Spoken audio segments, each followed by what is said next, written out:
प्रभाकर मणि तिवारी। आप देख रहे हैं मेरा ये खास कार्यक्रम पॉलिटिक्स विद प्रभाकर। जैसा कि आप जानते हैं, आज कोलकाता नगर निगम की 144 सीटों के लिए मतदान हुआ। मतदान के दिन इससे पहले तक अचानक लगभग उदासीन निष्क्रिय पड़ी बीजेपी आज अचानक सक्रिय हो गई और उन्होंने इसे बहुत बड़ा नाटक बताया है और कहा है कि चुनाव में जमकर धांधली हुई, उसने चुनाव रद्द करने की मांग की है। दूसरी ओर ममता बनर्जी ने कहा है कि बीजेपी तमाम सीटों पर उम्मीदवार नहीं दे सकी, इसलिए अब वह नाटक कर रही है।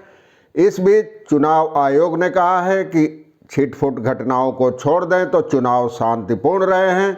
उन्होंने कहा कि चुनाव आयोग के अधिकारियों ने कि 400 से कुछ ज़्यादा शिकायतें मिली हैं, उनकी जांच की जा रही है, लेकिन कुल मिलाकर चुनाव शांतिपूर्ण रहा। और शुभेंदु अधिकारी जो बीजेपी के नेता हैं, विपक्ष के नेता हैं विधानसभा में, उन्होंने आज एक बड़े प्रतिनिधिमंडल के साथ राजभवन जाकर राज्यपाल जगदीप धनखड़ से मुलाकात की और चुनाव में धांधली का आरोप लगाते हुए इसे रद्द करने की मांग उठाई। आज इससे राजनीति गर्मा गई है। आज मैं बताऊंगा इस रिपोर्ट में, देखिए आखिर तक कि क्या कहा राज्यपाल ने, क्या कहा शुभेंदु ने, क्या कहा ममता ने और चुनाव आयोग का क्या कहना था। जैसे तो चैनल को सब्सक्राइब करें, मित्रों और परिजनों के साथ शेयर करें और घंटी का निशान दबाना भी मत भूलें।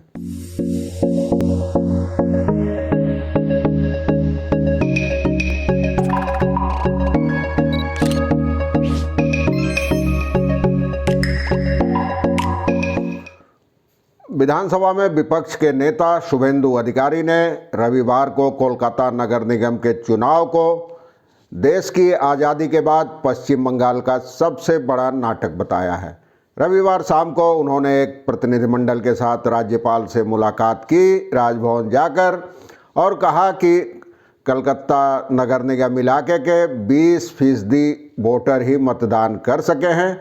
उन्होंने आरोप लगाया कि पूरे शहर में जमकर चुनावी धांधली हुई है, फर्जी वोटिंग हुई है।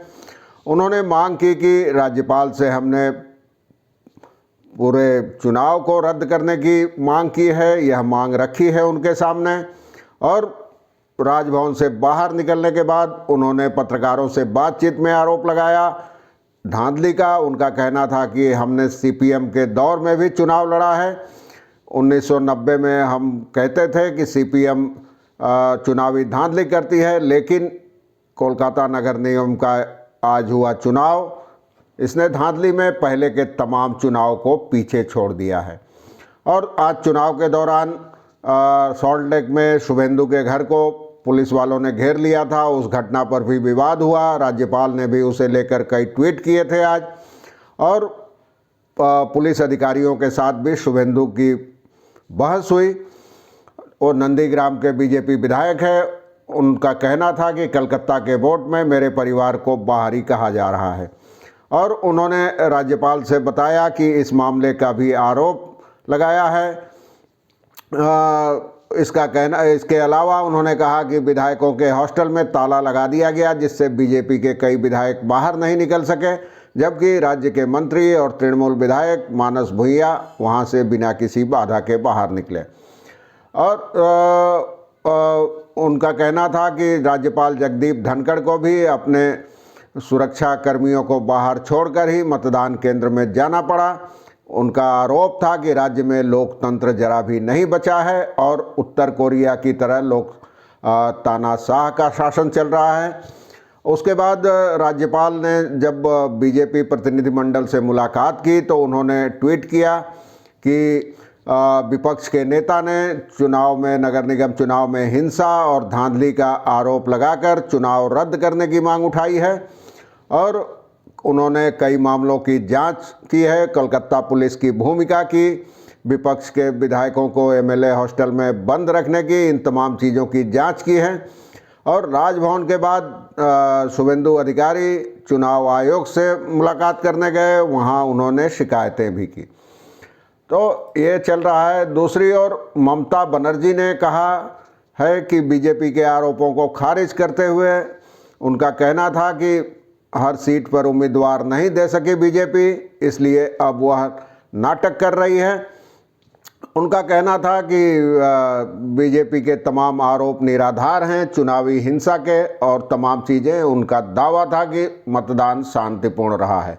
ममता बनर्जी आज दोपहर 3 बजे मित्र इंस्टीट्यूशन स्थित मतदान केंद्र में जाकर उन्होंने अपना वोट डाला और उन्होंने वहीं पत्रकारों से बातचीत में कहा कि कलकत्ता में चुनाव शांतिपूर्ण तरीके से हो रहे हैं और मतदान के में हिंसा और धांधली के विपक्षी दलों के आरोप निराधार हैं।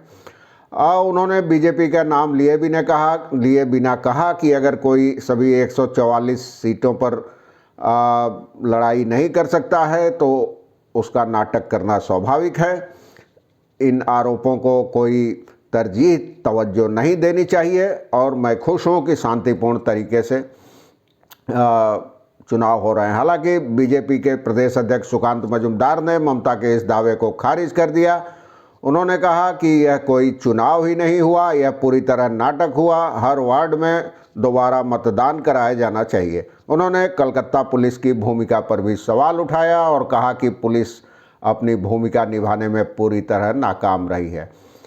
हालांकि कलकत्ता राज्य चुनाव आयोग ने दावा किया कि छिटपुट कुछ घटनाओं को छोड़ दें तो चुनाव पूरी तरह शांतिपूर्ण रहे हैं और उन्होंने कहा कि मतदान केंद्रों पर कब्जे की कोई शिकायत नहीं मिली है और आयोग ने कलकत्ता पुलिस की भूमिका पर भी संतोष जताया है।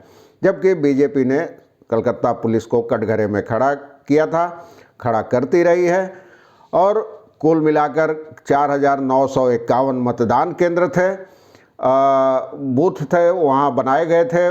1656 मतदान केंद्रों में 4,959 बूथ थे और चुनाव आयोग ने कहा कि एक आध घटनाएं हुई है लेकिन कोई घायल नहीं हुआ है। हालांकि करीब 300 लोगों को गिरफ्तार किया गया है।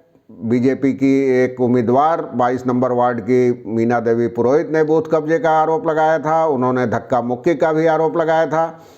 कमीशन यानी चुनाव आयोग ने इस घटना की निंदा की है। उन्होंने कहा अधिकारियों ने कि अगर धक्का मुक्की हुई है बीजेपी उम्मीदवार के साथ तो यह ठीक नहीं है और इस बारे में जांच की जाएगी, बात की जाएगी संबंधित अधिकारियों के साथ और ये सब चीज़ें चल रही है। उन्होंने कहा तमाम शिकायतों की जांच की जा रही है। आयोग के अधिकारियों का कहना था कि कुल 453 शिकायतें मिली है, उनको देखा जा रहा है, जांच की जा रही है। इसके अलावा छिटपुट घटनाओं के मामले में 195 लोगों को गिरफ्तार किया गया है।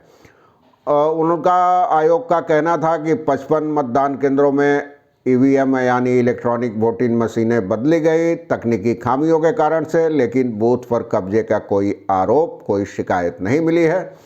पुलिस की भूमिका की भी सराहना की गई है। राज्य चुनाव आयुक्त सौरभ दास ने कहा कि कलकत्ता पुलिस ने बढ़िया काम किया है और जहां से जो शिकायतें मिल रही है उनको देखा जा रहा है, उनकी जांच की जा रही है।